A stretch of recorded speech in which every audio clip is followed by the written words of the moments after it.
But who would want to kill him? And why now? Kirill asked.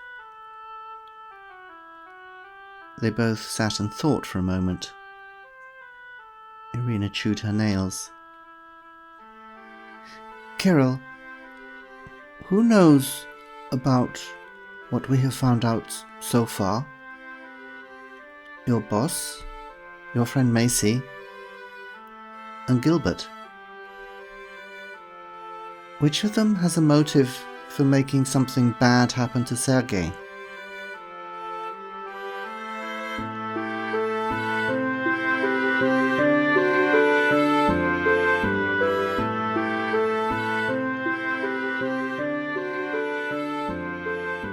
Welcome to Behind the Bottom Line. I'm James Schofield, the creator, voice artist and prompt engineer, all in one for this podcast, which is based around stories that I originally wrote for different magazines and publishers.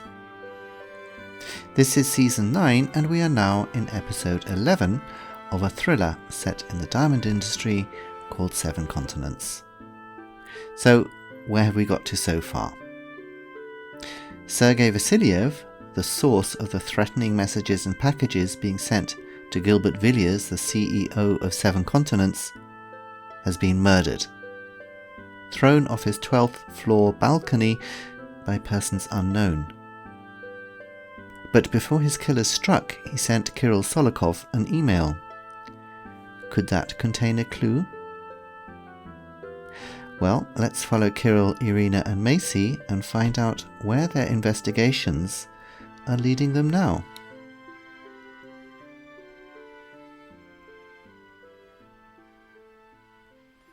Chapter 21. Sergei's Secret. Kirill had spent Friday afternoon putting together a report on some of what he and Irina had uncovered in Kazakhstan, and requesting a meeting with Villiers as soon as possible. He also said he hoped to bring with him the person behind Ekaterina. He'd sent this to Villiers, Macey, and his boss, Carly Fiorentina. As he'd expected, Carly had sent back a furious email asking what he was doing in Doshk when he should be in London. He'd managed to pacify her partially, but realised it would be difficult if Sergei didn't come to London to confirm his story. Villiers had sent back a short mail confirming that they could meet on Monday afternoon, and he would send details of where the meeting would take place by Sunday at the latest. There was no more he could do, so he went to bed early.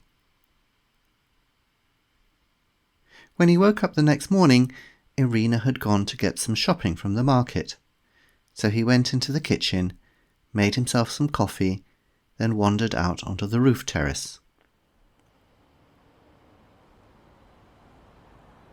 It was a beautiful morning, and Kirill felt himself relaxing. He had found out what the client wanted to know. In a couple of days, everything should be wrapped up, and he and Macey could go on to the next job. He'd make sure that it was a nice, quiet activity. Insider trading or company corruption, perhaps, as long as it didn't include any rats. At least of the 4-legged kind. He vaguely wondered if he could take a holiday. Perhaps he could see some more of Irina. The front door of the flat burst open. Irina came onto the terrace, dropped the shopping, flung her arms around Kirill's neck, and burst into tears. An onion from the shopping bag rolled across the tiles until it fell over the edge. He hoped there was nobody underneath. For a long time, Irina could only sob. But finally she told him that Sergei was dead. She had met a friend from the university who lived in the same flats when she was at the market. A man walking his dog had found the body early in the morning. The police were saying he had killed himself. Only it can't be suicide. My friend said she saw him going up the stairs with his weekend shopping yesterday evening. Why would you buy food for the whole weekend if you were going to kill yourself? It was a good point, Kirill had to admit. But who would want to kill him? And why now? Kirill asked. They both sat and thought for a moment. Irina chewed her nails. Kirill, who knows about what we have found out so far? Your boss, your friend Macey, and Gilbert. Which of them has a motive for making something bad happen to Sergei? They looked at each other. The only name going through both their heads was Gilbert Villiers. It couldn't be, said Irina. Could it? Kirill shrugged his shoulders unhappily and walked up and down the terrace. I don't know, Irina, but I think you have to come to England with me. Maybe you're at risk here. We don't know. How soon could you be ready to go? Let's check the schedules. Irina blew her nose, went over to her computer and turned it on. There were seats still free on the flight to Moscow, which would then connect with the plane for London, arriving at Heathrow at midday on Sunday. Will you come, Irina? She nodded. I'll come. I'll stay with Tanya. She wandered off to the kitchen to make some tea. Kirill booked the tickets and then checked his email account. Irina, come here, he suddenly called. She hurried back. What's the matter? She asked. Look. With his cursor, he highlighted Sergei Vasiliev's email. Then he clicked it open.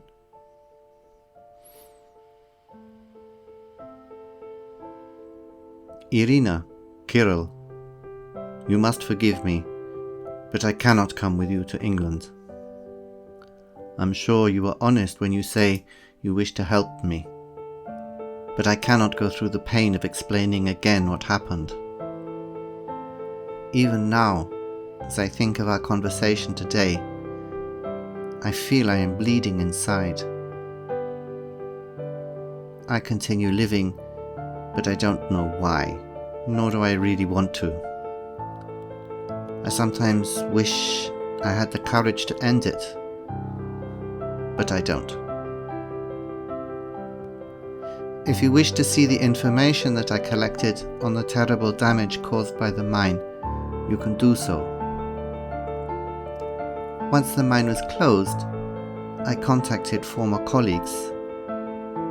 Now they had lost their jobs, they were more willing to talk about what they knew. The mine doctor gave me a signed report saying that the curcumin boy showed signs of poisoning from a mercury compound. You have to understand the cleaning process. The hydrochloric acid dissolved all the rock and soil surrounding the stones, but the acid also reacted with the soil, which, typically for volcanic rock, contained traces of mercury to produce mercury chloride. The environmental officer told me that the water measurements for the time we were at the oasis with the curcumin showed a gradual rise in mercury chloride and then a sudden peak towards the end of the week. He guessed a rainstorm washed a large quantity of the waste liquid, which had leaked into the groundwater from the tank into the oasis, and Ekaterina and the boy were playing in the water at the time and caught most of it.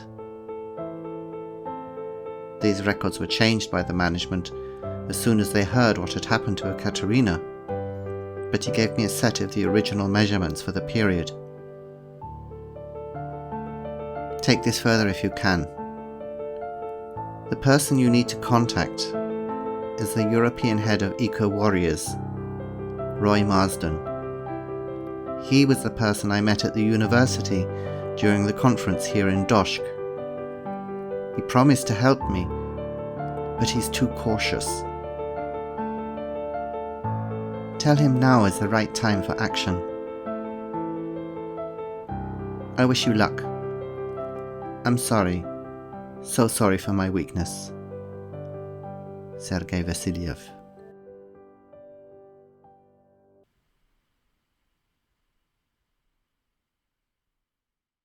Chapter 22. Putting it together.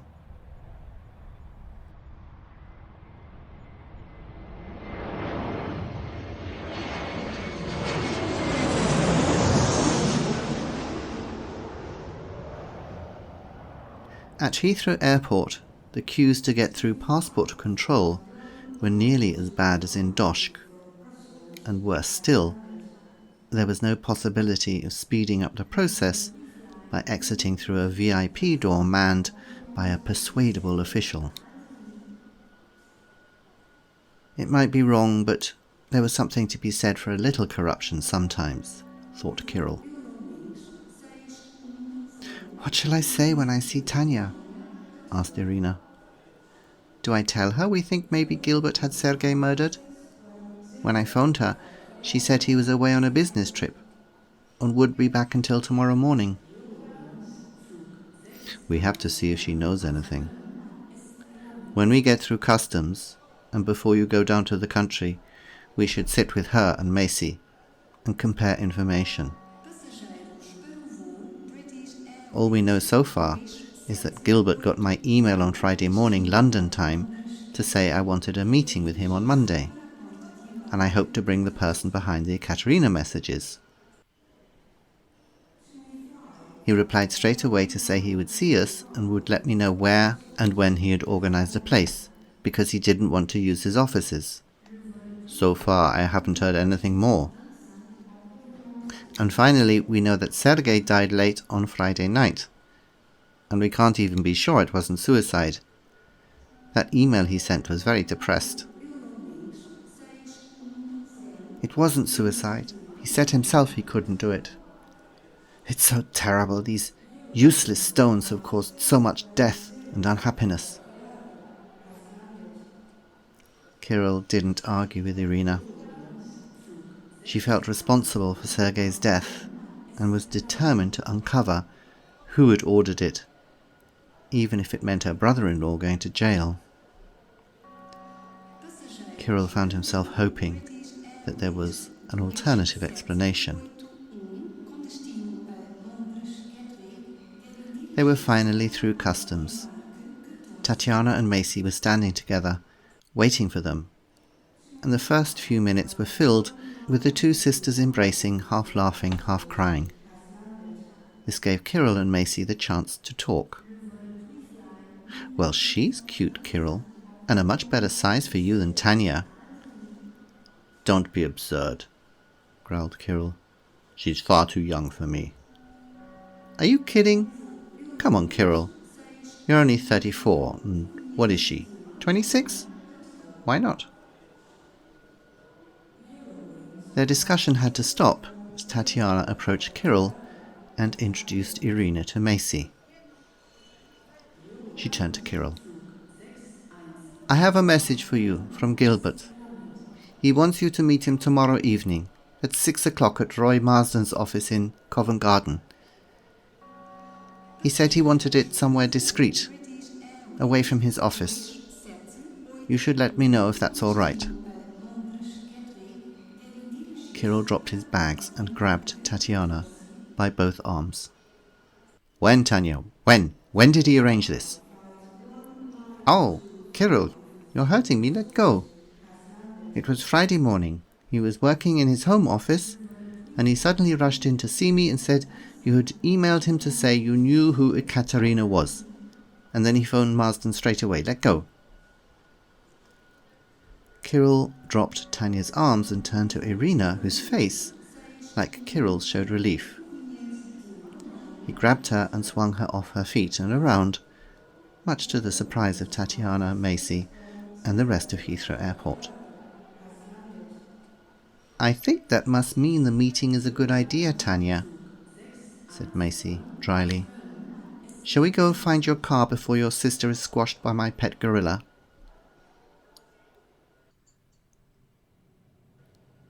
Tatiana drove her comfortable Jaguar carefully through the traffic from Heathrow towards London, while Kirill, Irina and Macey exchanged the information they had uncovered.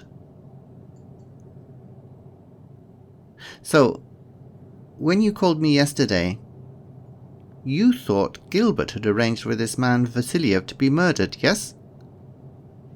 Tatiana suddenly asked. "Was that why you were so pleased with my news at the airport, Kirill and Irina looked at each other in embarrassment. Irina leant forward and stroked her sister's face. "I'm sorry, Tanya. It seemed possible at the time." "No wonder you sounded so strange when you phoned. Well, what do you think now?" Kirill answered. "It looks as if Marsden and Hujink have been collaborating for the last 18 months or so. Fitzroy told Macey that Durban Diamonds has been one step ahead of 7 Continents for that period, and Marsden could easily have picked up bits and pieces from his conversations with Sir Gilbert that a clever man like Hujink could use to plan his strategy. But once Marsden heard from Sir Gilbert that we were bringing back the person behind Ekaterina, he would have realized he had big trouble on his hands. Marsden must have guessed 6 months ago that Sergei was behind messages on the website. Why hadn't he said anything to Sir Gilbert about that, or the information on the pollution that Sergei had collected? But the problem is, at the moment, we have no proof. I don't imagine that if we ask Marsden for this information from Sergei, that he'll admit to having it. He'll just say Sergei was mad. "Well, Marsden might be a creep, but I'm sure he's not a killer," said Macey. "You're probably right," said Kirill. "But he would have contacted Hujink straight after he heard from Sir Gilbert. And Hujink, I imagine, could easily arrange something like that. It doesn't take much. You have your contacts. You leave a message on an answering machine saying you have a problem you want dealt with. There's a short meeting with the middleman, and he fixes the rest with a few phone calls. And there was time. Doshk is 6 hours ahead, remember? I emailed Gilbert Friday morning at about 9 o'clock London time. He spoke to Marsden straight away, who would then have contacted Hujink. Sergei was killed around about midnight in Doshk on Friday. Hujink would easily have had time to set the wheels in motion. I've seen this happen in Russia, Macey. If you know how, it can be very quick. And it isn't even expensive." There was a horrified silence for a while in the car. "But why would Marsden want to work with Hujink anyway?" asked Tatiana. Marsden never liked Hujink when they were all at university together, and he was largely responsible for getting him fired from 7 Continents because of those blood diamonds from Angola. Gilbert is his friend, and together they are about to win the most important diamond contract ever. It doesn't make sense.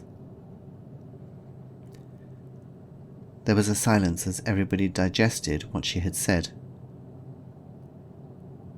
"Well, it's quite simple," she continued as she crossed the Hammersmith flyover into central London. "You need to investigate Marsden's private email account. That's where the dirt is going to be. Surely you two can arrange that, can't you?" "I don't think I can," said Kirill. "What about you, Macey?"